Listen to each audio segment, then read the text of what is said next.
നമസ്കാരം. കേരള കോളിംഗിലേക്ക് സ്വാഗതം. ഇന്നൊരു പ്രത്യേകത ഉള്ളത്, കാരണം ഈ ജീവിതം ഒരു നാടകമാണെന്ന് പറയാറുണ്ട്. പക്ഷെ നാടകം തന്നെ ജീവിതമാക്കിയ ഒരു തലമുറ തന്നെ ഉണ്ടായിരുന്നു നമുക്ക് കേരളത്തിൽ. നാടകം തന്നെ ജീവിതമാക്കിയ ഒരു നല്ല തലമുറ. പക്ഷേ തലമുറ കുറച്ചൊക്കെ ക്ഷയിച്ചു വരുന്നതെന്ന് വേണമെങ്കിൽ പറയാം. പുതിയ തലമുറയിലേക്ക് നാടകത്തിലേക്ക് ആർക്കും താല്പര്യമില്ല. അഥവാ നാടകം മറ്റുള്ള ലക്ഷ്യത്തിലേക്ക് എത്താനുള്ള ഒരു വഴിയായിട്ട് ചിലർ കാണുന്നു. പക്ഷേ നാടകം തന്നെ ജീവിതമാക്കിയ നാടകീയതയും നാടകം എന്ന് പറഞ്ഞ ജീവിതവും കൊണ്ട് മുന്നോട്ട് പോയ ഒരുപടി കലാകാരന്മാരുണ്ടായിരുന്ന ആ ഒരു ആത്മബലത്തിലാണ് പുതിയ അഭിനേതാക്കളെല്ലാം ഇന്ന് ഈ നാട്ടിൽ നിലനിൽക്കുന്നത്. അതിലെ ഒരു കണ്ണിയായിട്ടുള്ള ലാൽ ബത്തൂർ എന്ന ഒരു അസാധ്യ കലാകാരനോടൊപ്പമാണ് നമ്മൾ പഠിക്കുന്നത്. നമസ്കാരം ചേട്ടാ. നമസ്കാരം. നാടകം തന്നെയാണ് ജീവിതം. നാടകം തന്നെയാണ് ജീവിതം.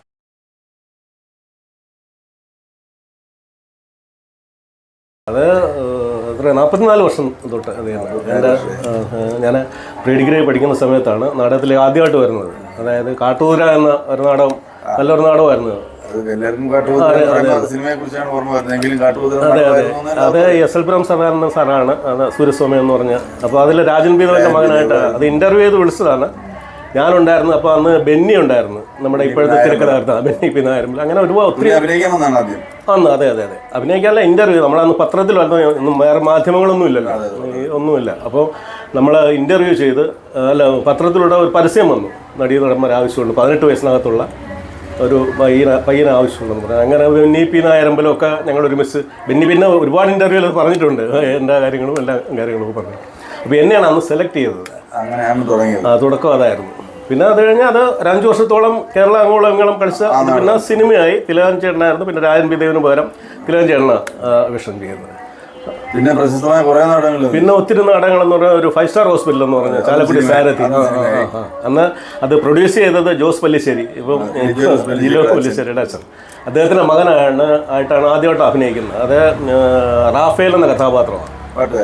അത് സിനിമ വന്നപ്പോൾ പിന്നെ ഷീല അമ്മയുടെ മകൻ വിഷ്ണു.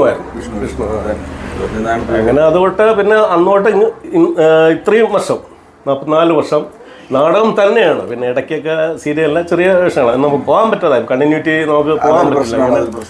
അത് അന്ന് നാടകം ഈ അവസ്ഥയല്ലല്ലോ. നാടകം ത്രൂ ഔട്ട് ഉള്ള സമയം, ഒരു ദിവസം പോലും ഗ്യാപ്പില്ലാതെ അത് തന്നെ 2-3 നാടകങ്ങളൊക്കെ ഉള്ള. ഇപ്പോൾ ഒരുപാട് സമയമുണ്ട്. ഇപ്പോൾ ഒന്നാമതിപ്പോൾ ഈ കോവിഡ് വന്നതിന് ശേഷം ഒത്തിരിയേറെ ഇപ്പം അതുപോലെ ഫൈനാൻസ് സൊസൈറ്റിയൊക്കെ ഇപ്പം ഇല്ല. അതുകൊണ്ട് ഇപ്പം നാടകത്തിൻ്റെ എണ്ണം വളരെ കുറവാണ്. പിന്നെ മറ്റു കലാരൂപം നാടകം കഥാപാത്രം സാംബശിവ സാറും കിടാമംഗലം സാറും ഒക്കെ അങ്ങനെ നിറഞ്ഞാടുന്ന സമയത്ത് അന്ന് മിമിക്സ് ഒക്കെ വരുന്ന തന്നെ മിമിക്സ് ഒറ്റയ്ക്കൊക്കെ പ്ലേ ചെയ്യുന്ന സിറാജ് ഒക്കെ, പിന്നെ കലാഭവൻ്റെ ഒക്കെ പിന്നെ വന്നു തുടങ്ങിയതേ ഉള്ളൂ. 2-3 പേരൊക്കെ പ്രൊഫസർ ജയറാമൊക്കെ. അപ്പോൾ എൻ്റെ നാടകമൊക്കെ ജയറാം ഒത്തിരി കണ്ടിട്ടുണ്ട്. പിന്നെ അവർ എന്നോട് നല്ല ഫ്രണ്ടായിരുന്നു. പിന്നെ നമ്മളത് ബന്ധങ്ങൾ പിന്നെ ഇല്ലാതെ. ഇപ്പോഴും കളിച്ചുകൊണ്ടിരിക്കുന്നത് സ്വദേശാമാനി തിരുവനന്തപുരം നെയ്യാറ്റിങ്കര. അപ്പോൾ അത് ചേച്ചിയമ്മ എന്ന നാടകമാണ്. അതിൽ നല്ല കഥാപാത്രങ്ങളാണ്. ഞാൻ അതിൽ ഹീറോ വേഷം ചെയ്യുന്ന ഒരു മലയോര കർഷകരുടെ ഒരു കഥ പറയുന്ന ഒരു നാടകം. നല്ല നാടകമാണ്. ഈ വർഷം ഞാൻ ചില നാടകങ്ങളുണ്ട്, നല്ല നാടകങ്ങൾ പ്രാവശ്യം ഉണ്ടായിട്ടുണ്ട്. ഒത്തിരി ഉണ്ട്. അതിലൊന്ന് ചിറക് എന്ന് പറയും. പിന്നെ ഈ സൗവർണികയുടെ ഈ മണികർണിക, അങ്ങനെ ഒത്തിരി നാടകങ്ങളാണ്. ശാന്തം കാഞ്ഞിരപ്പള്ളി അമലയിൽ ഞാൻ ഉണ്ടായിരുന്നു. ഒരു 7-8 വർഷം ഉണ്ടായിരുന്നു അമലയിൽ. ഏറ്റവും നല്ല നാടകങ്ങൾ കളിച്ചു. അമലയിൽ വെച്ച് എനിക്ക് KCBC നല്ല നടന്റെ സമ്മാനവും കിട്ടിയിട്ടുണ്ട്. അതുപോലെ തന്നെ ചേട്ടൻ ചെയ്ത നാടകം 44 വർഷത്തെ നാടക ജീവിതത്തിൽ ഏറ്റവും ഇഷ്ടപ്പെട്ട് മനസ്സിൽ സ്പർശിച്ച കഥാപാത്രങ്ങൾ കാട്ടൂരയിലെ മോഹനചന്ദ്രൻ, പിന്നെ 5 സ്റ്റാർ ഹോസ്പിറ്റലിലെ റാഫേൽ എന്ന കഥാപാത്രം, പിന്നെ ഓസറ നിങ്ങളുടെയൊക്കെ ഒത്തിരി നാടകമുണ്ട്. പിന്നെ നമ്മുടെ കാളിദാസ ഓസറ നിങ്ങളയുടെ ചെറുന്നൂർ ജയപ്രസാദ്. ബെന്നി എഴുതിയത് ജൂബിലിയാണ്. രാജൻചേട്ടൻ തുടങ്ങുന്ന സമയത്ത് അതിലും ഉണ്ടായിരുന്നു ഞാൻ. ആദിത്യമംഗലം ആര്യുദ്ധം, അതിലും ഏറ്റവും നല്ല കഥാപാത്രം ഞാൻ ചെയ്തിട്ടുണ്ട്. രാജൻചേട്ടൻ്റെ ഇളയ മകനായിട്ട് ഒരു വിപ്ലവകാരി. അതൊക്കെ നമ്മുടെ നല്ല സമയത്താണ്. ഇപ്പൊ സമയം കുഴപ്പമില്ല, നമുക്കിപ്പോ ക്യാരക്ടർ അങ്ങനത്തെ ഒത്തിരിയേറെ വയസ്സായ ആളാണ് ഞാൻ. അതുകൊണ്ട് നമ്മുടെ കാഴ്ചയിലല്ല, നമുക്ക് സ്റ്റേജിൽ നമുക്ക് നല്ല എനർജിയാണ് ഇപ്പോഴും. ജീവിതത്തിൽ ദൈവത്തിൻ്റെ ഭാഗ്യം കൊണ്ട് എന്തോ ഒരു അസുഖങ്ങളൊന്നും വന്നിട്ടില്ല. അതുകൊണ്ടൊരു ഒരു സുഖം, മനസ്സിന് എല്ലാം കൊണ്ട് തൃപ്തിയാണ്. 2 മക്കളുണ്ട്. രണ്ടുപേരും MBA ഒരാൾ ബാങ്കിലാണ് MBA കഴിഞ്ഞിട്ട്, ഒരാൾ വെളിയിൽ ഇരിക്കുന്നു. വൈഫ് റിട്ടയർഡായി. ഞാനൊരു ഇന്റർകാസ്റ്റ് മാരേജൊക്കെയാണ് ചെയ്തത്. വൈഫ് അധ്യാപികയായിരുന്നു ഗവൺമെൻറ് സ്കൂളിൽ. നാടകത്തിൽ മാത്രമല്ല ജീവിതത്തിലും എല്ലാം ആവേശങ്ങളുണ്ട്. അത് അന്ന് നടക്കാൻ വയ്യാത്ത സമയത്താണ് ഞങ്ങളുടെ വിവാഹം. മുസ്ലിം അന്ന് ഭയങ്കര എതിർപ്പുള്ള സമയമാണ്. കുറച്ചുകൂടെ ലിബറലായി. ഇപ്പം കുഴപ്പമില്ല, ഇപ്പം എല്ലാം അങ്ങനെ ഇല്ലല്ലോ, അങ്ങനെ ഒന്നുമില്ല. എന്താണ് നമുക്ക് നൽകിയത് നാടകം നൽകിയത്? നാടകത്തിലെ സംതൃപ്തിയ ജീവിതം. പിന്നെ നമുക്ക് ഈ ദാരിദ്ര്യം അങ്ങനെ എൻ്റെ ജീവിതത്തിൽ വന്നിട്ടില്ല. അത് നമ്മുടെ നാച്ചുറലായിരിക്കും. ഒരുപാട് പേരുണ്ട് കലാകാരന്മാരെ സംബന്ധിച്ച്, നാടക കലാകാരന്മാരെ സംബന്ധിച്ച് വളരെയേറെ ദാരിദ്ര്യത്തിൽ കഴിയുന്ന ഒത്തിരി പേര്. അത് അവരുടെ കാര്യങ്ങളും അവർ ചെയ്യുന്ന പ്രവൃത്തികളും ഒരുപാടുണ്ട്. പിന്നെ കൈതിരിപ്പുണ്ട്. അത് മാത്രമല്ല, ഒരു 4-5 മാസം മാത്രമേ അവർക്ക് ഒരു ഇത് കിട്ടുള്ളൂ. ഇല്ല, വളരെ റെക്കമെൻഡേഷൻ വളരെ കുറവാണ്. നമ്മുടെ നാടെ ഒരു 2000-2500 ഏറ്റവും ഇച്ചിരി നല്ല ശമ്പളം. അല്ല 3000 രൂപ കിട്ടും. ഇപ്പൊ ഒരു 3000 രൂപ കിട്ടും നല്ല ആക്ടേഴ്സ്. മറ്റേ 150-200 അങ്ങനെയൊക്കെ ആണ്. പക്ഷെ അന്ന് ഞാൻ കളിക്കുന്ന സമയത്ത് അന്ന് 60 രൂപ ശമ്പളത്തിലാണ് നമ്മുടെ തുടങ്ങിയതെങ്കിലും അന്നത്തെ വിലയാണത്. കളിക്കുകയും ചെയ്യും. അങ്ങനെയൊക്കെ ഉള്ള. ഒരു വർഷം എത്ര നാടകം വരെ കളിച്ചിട്ടുണ്ട്? ഞാൻ 375 നാടകമാണ് ഈ 5 സ്റ്റാർ ഹോസ്പിറ്റലിൽ കളിച്ചത്. ഒരു വർഷം. ആരും പറഞ്ഞാൽ വിശ്വസിക്കില്ല. കാര്യം 3 നാടകം വരെ ഈ ഡിസംബർ കഴിഞ്ഞാൽ പിന്നെ ത്രൂ ഔട്ട് നമുക്ക് പ്രോഗ്രാം. ഫൈനാൻസ് സൊസൈറ്റി ഒരുപാടുണ്ട്. 6:30 പ്രോഗ്രാം, 9:30 പിന്നെ 1 മണിക്ക്. പിന്നെ ഏതെങ്കിലും സമയത്ത് വന്നാൽ മതി, ഈ സമിതി എത്തിയാൽ മതി എന്നുള്ള കാത്തിരിക്കുകയാണ് ആൾക്കാർ അന്നത്തെ തലമുറ. ഇപ്പൊ അത് പറ്റത്തില്ല. 100 എന്ന് പറഞ്ഞാൽ 100 തന്നെ നല്ല നാടകം, അല്ല 150. ഏറ്റവും ഹിറ്റ് നാടകം 100-150. അല്ല ഒരു 200 നാടകം ചിലപ്പോൾ പോകും. അത്രയേ ഉള്ളൂ. വളരെ കുറവാണ്, എന്നാലും പോകും. ഇപ്പോഴും പോകുന്നുണ്ട്. ഈ വർഷമൊക്കെ കളി ചിലയിടത്തൊക്കെ ഈ നാടക മേളകളുണ്ട്. ഉണ്ട്. അതുകൊണ്ട് നമുക്ക് ഈ ഓഫ് സീസണിൽ പോകാൻ പറ്റും. ഓഫ് സീസണിൽ ഈ കലാകാരന്മാരെ സംബന്ധിച്ച് ഈ നമ്മുടെ സർക്കാർ നമുക്ക് ഒരു സഹായങ്ങളും ചെയ്യുന്നില്ല. ഒരു വളരെയേറെ നമ്മുടെ മാറി വരുന്ന ഒരുപാട് സർക്കാരുകളുണ്ട്. പക്ഷെ നമുക്ക് നമ്മുടെ ഈ നാടകത്തിൽ നിന്ന് വന്ന സർക്കാരാണ്. ഞാൻ കഴിഞ്ഞ ദിവസം കഥകളി നടത്തിപ്പുകാരുമായിട്ടൊന്ന് ബന്ധപ്പെട്ട് സംസാരിച്ചു. അപ്പൊ അവിടെ ഇത്രയും പ്രാചീനമായ ഒരു കലാരൂപത്തിന് വേണ്ടുന്ന ഒരു സപ്പോർട്ട് ഗവൺമെന്റ് നൽകുന്നില്ല. ഇല്ല ഒന്നുമില്ല. ഇതല്ലേ ഗ്ലാമർ മേഖലയിലേക്ക് ആളുകൾ തിരിഞ്ഞു. മറ്റുള്ളവരൊക്കെ ഈ അങ്ങനെ ഒരു ശാപം പിടിച്ച ജന്മം പോലെ അങ്ങ് നടക്കുക. അടിസ്ഥാന ഏറ്റവും താഴേക്കിടയിലുള്ളവർ ശ്രദ്ധിക്കുന്നിടത്താണ്, അല്ലെങ്കിൽ മോശാവസ്ഥയിൽ കഴിയുന്നവരെ മുന്നോട്ട് കൊണ്ടുവരുന്നിടത്താണ് ഒരു വികസനവും തീർച്ചയായിട്ടും വേണ്ടത്. കാര്യം നമ്മുടെ സർക്കാർ എന്ന് പറഞ്ഞാൽ ഞാനിപ്പോ കൊടുത്തിട്ട് ഇല്ല, സത്യം.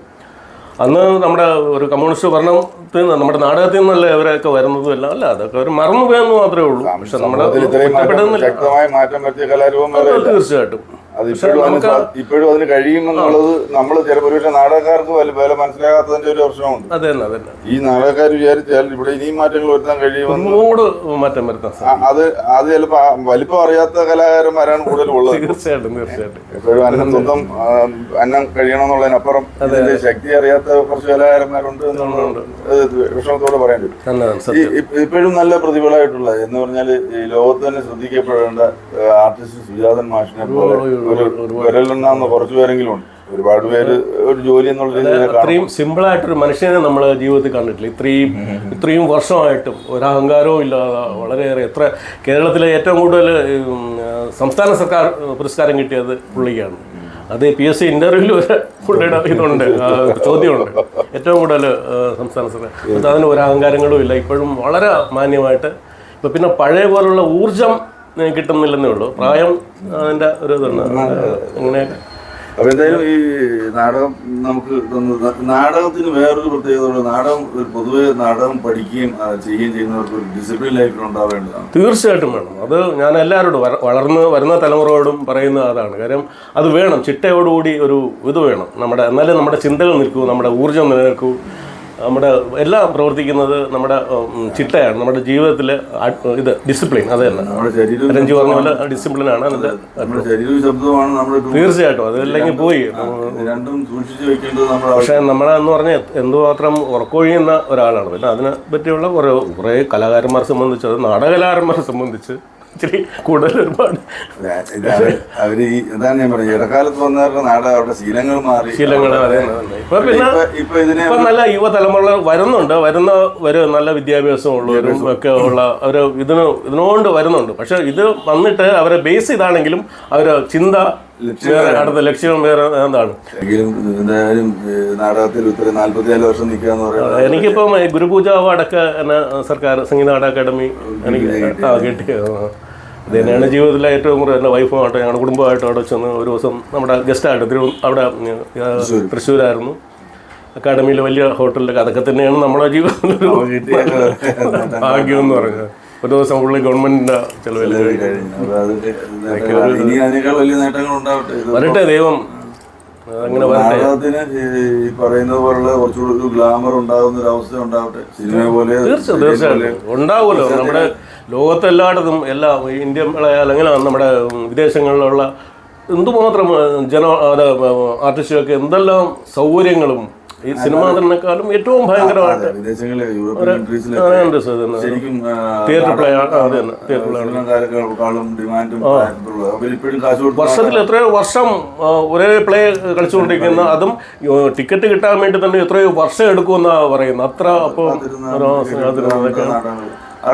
അത് പക്ഷെ നമ്മുടെ സർക്കാർ നമ്മുടെ കേരളത്തിൽ ഒന്നും ചെയ്യുന്നില്ല.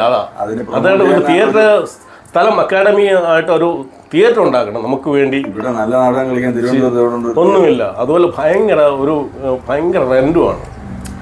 അതെങ്കിലും പ്രൊഫഷണൽ നാടകം കളിക്കാൻ വേണ്ടിയെങ്കിലും റെന്റ് കുറച്ച് തന്നിരുന്നെങ്കിൽ. കാർത്തിരുന്നാൾ നല്ല തിയേറ്റർ ഇപ്പം നമുക്ക് തരുന്നില്ല. ഭയങ്കര നാടകം അതെല്ലാം പഴയ പോലെ AC ഒന്നുമില്ലല്ലോ ഇപ്പം. ഇപ്പം എല്ലാം ടാഗോറിൽ കളിക്കും, സെൻട്രൽ ഹാളിൽ കളിക്കും.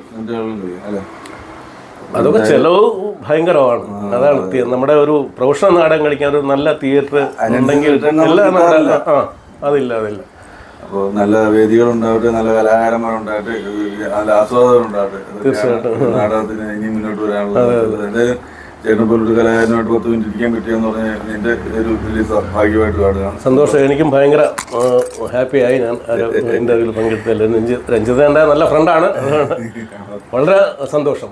ഓക്കെ. ഇത് നാടകം പോലെ തന്നെ ഒരുപാട് എത്രയോ കലാകാരന്മാർ കലയെ ഉപാസിച്ച് കഴിയുന്നവർ നമ്മുടെ സമൂഹത്തിൽ ചുറ്റുമുണ്ട്. ഓരോരുത്തരെയും നമുക്കിതുപോലെ കാണുകയും പരിചയപ്പെടുകയും ചെയ്യാം. നിങ്ങളുടെ അറിവിലുള്ള കലാകാരന്മാരെ ഒന്ന് സൂചിപ്പിച്ചാൽ നമുക്ക് അവരിലേക്ക് എത്താം.